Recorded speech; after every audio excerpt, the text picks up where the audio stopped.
disease when we look at one on postmortem and the kind of lesions that are in their trachea. What's it called? Infectious laryngotracheitis. LT is a lot of times the way they talk about it, and it's popping up all the time in commercial flocks, and it has to be dealt with. I know we had one earlier this year, and it seems like 1 or 2 a year it pops up, and that's certainly, it isn't, as far as federally we're not concerned about it. The state, the Texas Animal Health Commission does get very involved, and we do help them with it. And mostly the thing that we're concerned about is people might assume, well, that's LT, and it turns out not to be. But yeah, that is one, and I didn't mention it, but it certainly, the commercial industry is more concerned about it because of loss of production. The birds just don't do as well when they're coughing all the time. Well, isn't that the one too that they'll also support blood? They can, yeah. In fact, if you look at these lesions in the trachea, a lot of times it's almost like a huge blood clot that's going the length of the trachea because it's ulcerated, and then it's somewhat healed up with this kind of scabby area where, yeah, they can't cough up blood. You're right. It can be quite dramatic, the extent of how bad that cough is. Can you get a copy of the presentation? Is that going to be available? I think you can get it online. If you don't, I can certainly. If it's, your email, and I'll print it out. What is it? Yes.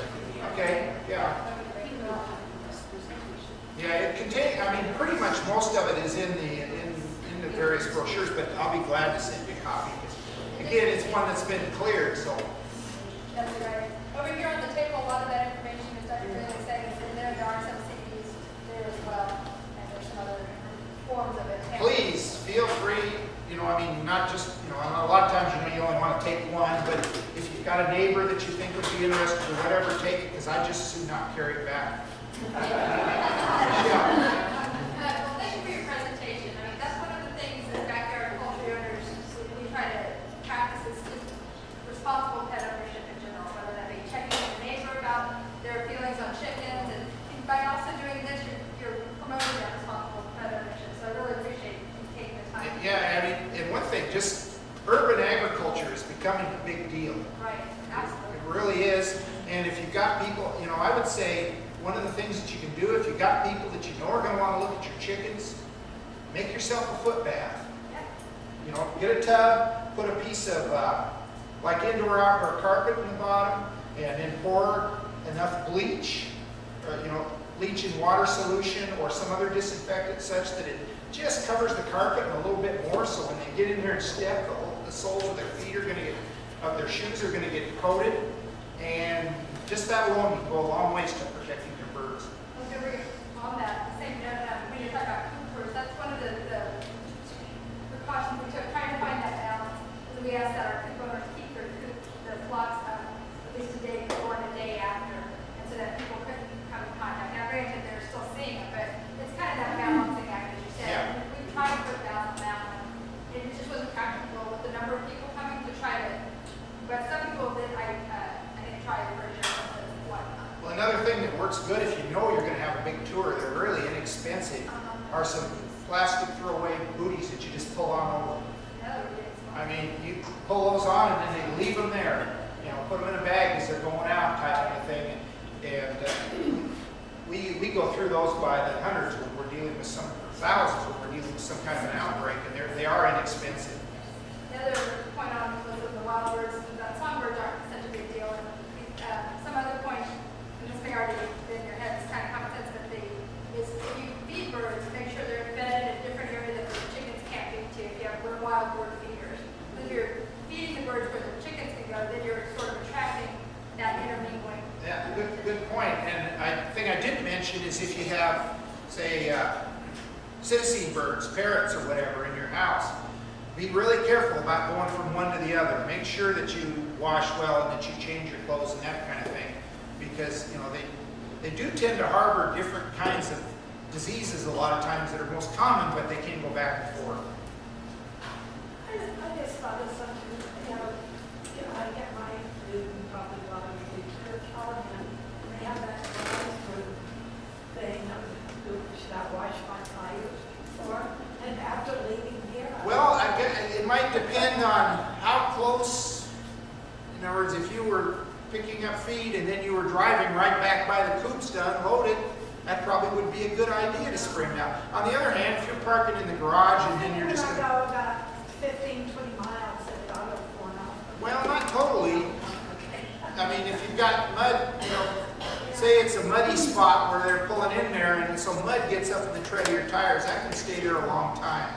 And so I think it's more, you know, what you do when you get home with that vehicle as to whether it's worth the effort of spraying the tires with disinfectant. It may not be in a lot of cases, but it's something just to think about. If it's a dry parking lot where you're parking at the feed store or whatever. And at home, and then I bring the tractor to the car. And Yeah, you probably aren't too, that probably isn't too big of a deal.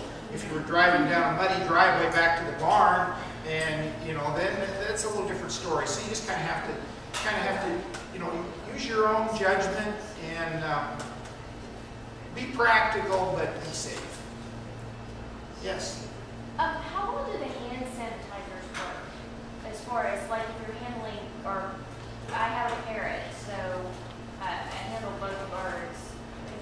So how well do those work as far as the like SantaClin and different brands make them where you just, you know, are those, is that enough or? I think so, yeah. You know, if you're, depending on what you're doing handling them, as far as cleaning your hands, yes. If you're concerned that you may have gotten it, you know, gotten them up against your clothes, then probably changing your shirt or whatever is appropriate would be a good idea.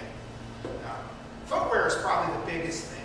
If you know, birds, they eat in the house, they can be messy, and if you're walking and then you go outside. So if you have a pair of boots that you pull on when you go out to take care of the chickens, that's probably the biggest thing. Have to have a separate pair of boots that you only wear out there. Yes? What is the fear of having people coming and visiting your house? Where have they been before? That's the fear. If they don't have chickens at all, and they're not going to, and they don't have It's like, don't let anybody touch your birds ever. Don't let anybody out the calendar. Don't let anybody. Again, it's all practicality. Do they have a bird at home? Do they have a parrot? Do they, you know, where are they going to go after they leave your place? If they're going back home and they don't have birds, and this is a rare thing, it probably isn't too big of a deal.